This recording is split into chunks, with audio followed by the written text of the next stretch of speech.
লড়াইয়ের ময়দানে নামতে রাজি আছেন? আল্লাহ সম্পত্তি বাঁচাবার জন্য লড়াইয়ের ময়দানে নামতে রাজি আছেন? 2 কাটা 4 কাটা 10 কাটা নিজের সম্পত্তি বাঁচাবার জন্য কত রকম মেহনত পরিশ্রম করেন, লক্ষ লক্ষ একর আল্লাহকে দিয়ে যাওয়া, রবকে দেওয়া যাওয়া, মাওলাকে দিয়ে যাওয়া, খোদাকে দিয়ে যাওয়া, এই সম্পত্তি বাঁচাবার জন্য ময়দানে নামতে রাজি আছেন? রাজি আছেন? আন্দোলনে নামতে রাজি আছেন? চিৎকার দিয়ে 2টো হাত তুলেন। আমি 2টো হাত তুলতে পারবো না, আপনারা পারবেন। 2টো হাত তুলে দেখান।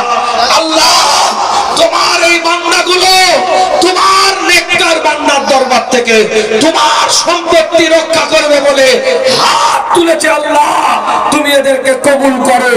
আল্লাহ তোমার সম্পত্তির উপরে যারা হস্তক্ষেপ করেছে তাদের বিচার তোমাকে দিলাম। আল্লাহ আল্লাহ কবুল করো। আল্লাহ কোরআনের মধ্যে বলছে লান তানালুল বিররা হাত্তা তুনফিকু মিম্মা তুহিব্বুন। আল্লাহ কোরআনের মধ্যে জানিয়ে দিল যতক্ষণ পর্যন্ত তোমাদের প্রিয় সম্পদ থেকে আল্লাহর রাস্তায় দান না করতে পারো ততক্ষণ তোমরা আল্লাহর কাছে প্রিয় বান্দা হতে পারবে না, হতে পারবে না। আমাদের পূর্বপুরুষরাই দিয়ে গিয়েছে আল্লাহর রাস্তায়। এটা কারো বাবা সম্পত্তি নয়, আমাদের রক্তের পানি করা সম্পত্তি আমাদের পূর্বপুরুষ রেখে গেছে।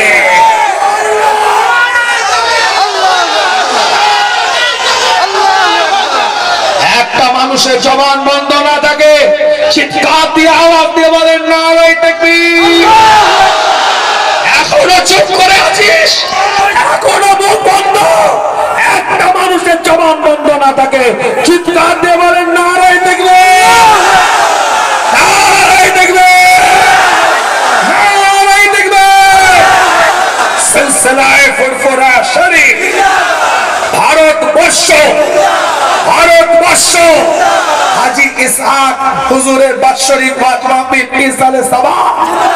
নারায়ে তাকবীর। আপনারা ছোট্ট একটা কথা বলে দিই, এই আন্দোলন কিন্তু আমাদের শুধু ওয়াকফ সম্পত্তি বাঁচাবার আন্দোলন নয়, এই আন্দোলন আমাদের সংবিধান বাঁচাবার আন্দোলন।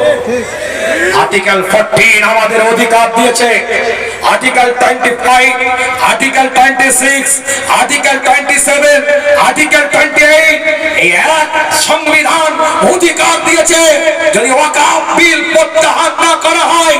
আর্টিকেল 20 আপনার 5 থেকে আর্টিকেল